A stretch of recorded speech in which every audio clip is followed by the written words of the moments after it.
Look, I know getting your very first client online is not easy, okay, because I went through that. I know how it is, but I'm going to be sharing with you exactly how I was able to get my very first client using TikTok. Yes, you heard me right. I used TikTok to get my first client. I'm going to be sharing with you exactly how I did it in 5 easy steps. If you want to learn how to start getting clients using social media, then this is the video for you.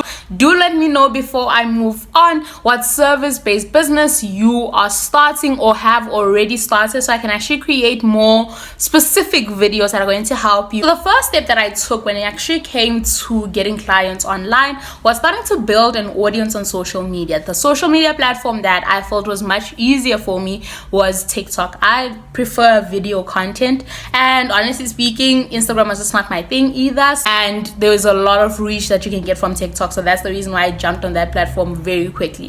What I'm not gonna lie to you about is the fact that it's going to take you some time. Okay, it took me over 6 months before I could actually, start planning on getting my first clients. When it comes to now building an audience, I'm not gonna leave you hanging and not tell you how exactly you can actually do so, or how I was able to do so. So the first thing that I needed to know was my niche. Who is it that I'm actually going to be speaking to? Who is it that I want to be my client? So I realized that I wanted to work with small business owners, specifically online business owners, because I knew those are the people that I was able and willing to work with the most, because they will most probably be on TikTok because they're trying to see how they can make money from that social media platform. So as soon as I knew that I was trying to actually attract small business owners, what I needed to do now is actually figure out what content I should be creating which they are going to actually like. So I knew that for me specifically, I loved educational content. This is how I ended up getting all of this knowledge that I have right now. It is because I was watching a lot of educational content. So when I started off with my TikTok journey, yes, I was teaching people about starting their business and so on, but I was doing so in a very entertaining manner. In other words, I would be jumping on trends, I would be dancing, all of those pointing videos and everything. I tried all of that, and honestly speaking, it was draining for me. I ended up burning myself out quite a lot because I genuinely didn't like that form of content creation. I didn't like having to dance because I genuinely can't dance also. So it was a drag. I realized that I didn't actually enjoy it. As soon as I saw that actually I don't enjoy this, let me just go back to talking to people. I talk a lot, so I knew that talking was something that I wouldn't mind doing. For some time, I was creating both trendy and also the talking videos, so I could actually analyze and see which ones were performing better.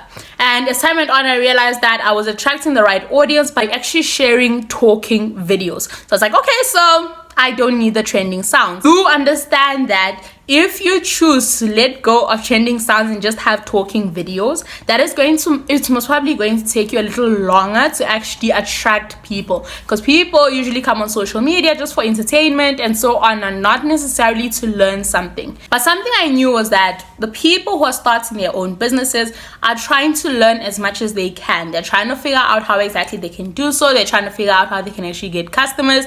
They most probably aren't getting customers at the moment, so they're trying to figure out ways to do so.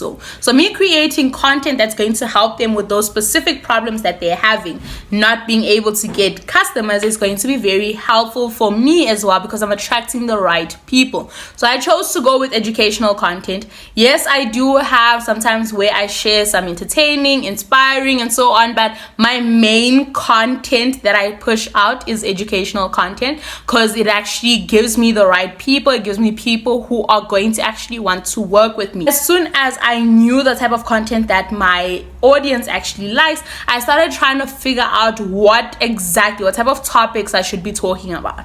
So I went on to, I don't know how to say the name, I will show it on the screen. That's where I actually went and searched according to keywords. So I would search for online business and see what type of questions people were asking depending on different keywords that I was using. That's how I was able to figure out what type of content I should create. Go onto Answer Socrates and Answer the Public, search keywords that people would be searching for. So I'm going to figure out what people are searching for, then I'm going to bring solutions, I'm going to bring answers through the content that I would be creating. Another thing that I want you to know when it comes to actually creating content is that you want to start building authority.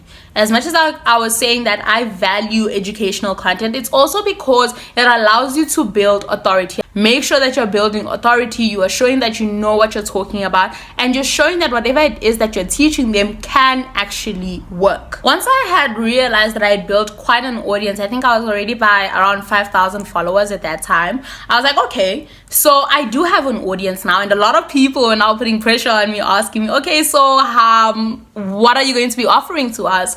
When can we start working with you? And I was like, okay, my biggest issue right now is I don't know what to offer to people which they will actually like, because I didn't want to bring up an offer that people were not interested in. And I was like, what best way to actually figure out what offer to create rather than actually ask people what they needed help with? So how did I do that? I did that through market research.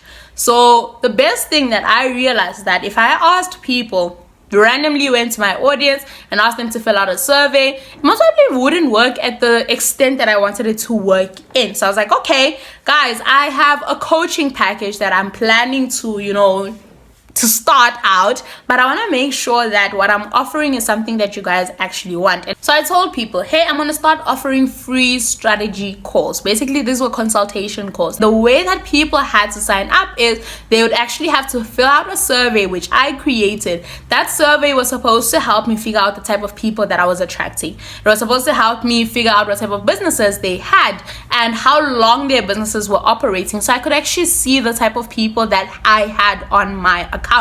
And then also to figure out the pricing, because if you see, one of the questions that I was asking is how much are you ready or willing to actually invest in your marketing? So I'd see what people were selecting, I'd see what people were willing to actually invest in their marketing, so I knew how to price. So during those consultation calls, strategy calls as I used to call them, what I'll do is actually have a conversation with my audience. It wasn't a very strict or formal setting. It was more for I want to understand what challenges they have and ask them the right questions, help them figure it out themselves, and then also give them advice that's going to help them go in the direction that they should go in. And this was something that I did with all of the people that I was jumping on calls with.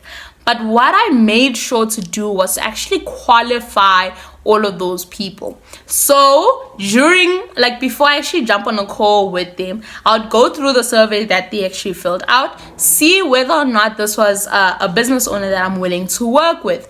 Will they be able to actually afford the coaching service? And plus, do they have the business that I think or believe I can actually help? Because sometimes that as much as you think you can help everyone, you know that you can't help everyone, okay? Then by the time I jump on a call, this is me now looking at their energy, looking at the way they talk, the way they respond to me, and I would see whether or not this was someone I was willing to work with. As soon as I've qualified them, I had about 5 to 8 people who I had actually qualified. I would shoot my shot. So as soon as I realized that, okay, I'm willing to work with this person, I'll tell them, hey, I have this coaching package that I'm creating and I would love to work with you further. The coaching package is 3 months. If you're interested in that, we can actually work together further. From the 8 people that I had spoken to, I got one, my very first client. I got her from there. So please don't be scared to shoot your shot. Don't be scared to just genuinely ask, hey, would you want to be my client? This is what I'm going to be helping you with, and be as honest as possible. I was very honest from the beginning that, hey, this is something that I'm doing for the first time. I just want to test out whether or not this coaching package that I'm creating is a really good coaching package or not. I'll be helping you with your marketing. I'll be helping you with actually figuring out who exactly you are working with. Then once I had already spoken to them and they agreed, I would then send them a follow-up email. I would actually send a link to book a call again, so I could have a discovery call. This is where we'd actually talk about how exactly we'd be working together and what this whole coaching actually entails. That's what I did, and that's how I was able to work with my client. I can't wait to show you the results that I was able to help her achieve. And that was how I was able to get my very first client using TikTok. One, I started off by actually building an audience on social media by creating content that they actually wanted, content that was going to get me my client, my dream client. Then secondly, I decided to then do market research to figure out, how I should be pricing my coaching service, what I should include in it, and so on, and what offer I should be creating for them. Thirdly, I then decided to actually offer free strategy calls in exchange for market research feedback. Fourthly, I decided to then qualify my clients to make sure that they were people that I wanted to work with. And then lastly, I shot my shot. I actually asked them if they could actually be my clients. That's exactly how I was able to do it, and how you will be able to do it as well if you follow these steps that I have laid out for you. If you like this video and you are ready to bag your very first client, make sure to check out the video on how to start an online business, where I have a lot more steps which I am sure you ignored. So please go onto that video and actually watch it, because I can tell you now, it lays everything out for you perfectly, so you won't have any issues with actually starting your online business. For now, this is all, so I'll see you there.